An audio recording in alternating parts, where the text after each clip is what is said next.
வணக்கம், வாழிய நலம். இன்னைக்கு நான் சொல் அப்படிங்கிற ஒரு டாப்பிக்கை பத்தி சொல்லலான் இருக்கேன்.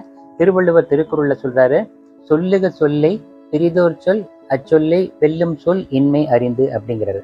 அது என்ன அர்த்தம்னா, நீங்க ஏதாவது ஒரு வார்த்தையை சொன்னீங்கன்னா அந்த வார்த்தை தான் பெர்ஃபெக்டா இருக்கணும். அதுக்கு மேல ஒரு வார்த்தை இருக்கக்கூடாது. தி பெஸ்ட் வேர்டா இருக்கணும். அதுதான் அவர் மீன் பண்றது. அச்சொல்லை பிரிதோர் சொல் அச்சொல்லை வெல்லும் சொல் இன்மை அறிந்து.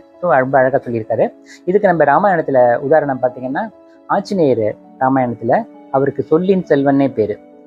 அவர் சொல்றத ராம தூதுவனா போகும்போது பேசுறதும் சரி, முதல்ல ராமரை பார்க்கும்போது அவர் பேசுறதும் சரி, ரொம்ப அழகா ராமர் ரொம்ப இம்ப்ரெஸ் ஆயிட்டார் அவர் பேசுறதுல. இப்போ பின்னாடி சீதையை தேடுறதுக்கு எல்லாரும் போறாங்க. வானர்கள் கூட்டமா போகும்போது எல்லாரும் போகும்போது ஆஞ்சநேயரும் ஒரு டைரக்ஷன்ல சவுத்துல போறாரு. நிறைய பேர் எல்லாம் போயிட்டு திரும்பி வந்துட்டாங்க. சீதை எங்கேயும் கிடைக்கலன்னு சொல்லி திரும்பி வந்துட்டு ராமர்கிட்ட சொல்லிடுறாங்க. கடைசியில தான் ஆஞ்சநேயர் வராரு. ராமர் ரொம்ப டென்ஷனா ஒரு பதட்டத்தோட இருக்காரு. சீதை உயிரோட இருக்கலாம் இல்லையான்னு தெரியல, சீதையை இவர் பார்த்தாரா பார்க்கலையான்னு தெரியல, அவர் அரக்கன் தூக்கிட்டு போயிட்டான்னு தெரியும், என்ன ஆச்சுன்னு தெரியலன்னு ஒரு நர்வஸா இருக்கும்போது ஆஞ்சநேயர் கரெக்டா இறங்குறாரு. நேர ராமரை பார்த்தோன்னே அவர் முதல்ல சொல்ற வார்த்தையே கண்டேன் சீதையை அப்படிங்கிறாரு. அதாவது என்ன அர்த்தம்னா, சீதையை நான் பார்த்துட்டேன், சீதை உயிரோட இருக்காங்க அப்படின்னு டக்குன்னு அவர் மனசுல படுற மாதிரி சொல்லிட்டாரு. ராமருக்கு ரொம்ப மகிழ்ச்சி ஆயிடுது. ஆஞ்சநேயர் பக்கத்துல கூப்பிட்டு அவரை கட்டி பிடிச்சி ஆலிங்கனம் பண்ணிக்கிறாரு. நான் உனக்கு இப்போ தர்றதுக்கு பரிசு என்கிட்ட இல்லை, அதனால இந்த ஆலிங்கனம் தான் அவனுக்கு என்னோட பரிசா பட்டறேன் அப்படின்ட்டு. பின்னாடி பட்டாபிஷேகம் பண்ணும்போது எல்லாருக்கும் பரிசு கொடுக்கும்போது ஆஞ்சநேயருக்கு ஸ்பெஷலா அந்த சீதையை தான் கழுத்துல போட்டிருந்த அந்த வைர அட்டிகையை கழட்டி அதை ஆஞ்சநேயருக்கு போடுறாங்க. அந்த சொல்லின் செல்வருங்கிறது ரொம்ப ஆச்சரியம், ரொம்ப ஃபேமஸ்.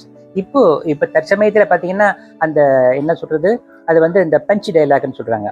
அதை சில சினிமா எல்லாம் அதை காமிக்கிறாங்க. அதாவது ஒரு படத்துல சொல்லுவாங்க, நான் ஒரு தடவை சொன்னா 100 தடவை சொன்ன மாதிரி அப்படின்னு ஒரு டைலாக் இருக்கு. இன்னொரு இடத்துல மாப்பு வச்சுட்டாண்டா ஆப்பு அப்படின்னு சொல்லுவாங்க. அப்புறம் இன்னொரு இடத்துல மகிழ்ச்சி அப்படிங்கிற வார்த்தையே ரொம்ப ஃபேமஸ் ஆயிடுச்சு.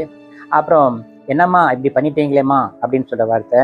பழைய படத்துல பாத்தீங்கன்னா ஓடினாள் ஓடினாள் வாழ்க்கையின் ஓரத்திற்கே ஓடினாள்ங்கிற வார்த்தை, மணந்தாள் மகாதேவி இல்லையில் மரணதேவிங்கிற வார்த்தை. இதெல்லாமே அந்த பஞ்ச் டைலாக். அந்த வார்த்தைகள் பவர்ஃபுல்லா உங்க மனசுல டச் பண்ற மாதிரி வர்றதுதான் அந்த வார்த்தைகள் தான் பஞ்ச் டைலாக்னு பேரு.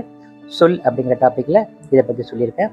உங்களுக்கு இதை பிடிச்சிருந்தா நீங்க லைக் பண்ணுங்க, ஷேர் பண்ணுங்க, சப்ஸ்கிரைப் பண்ணுங்க. நன்றி.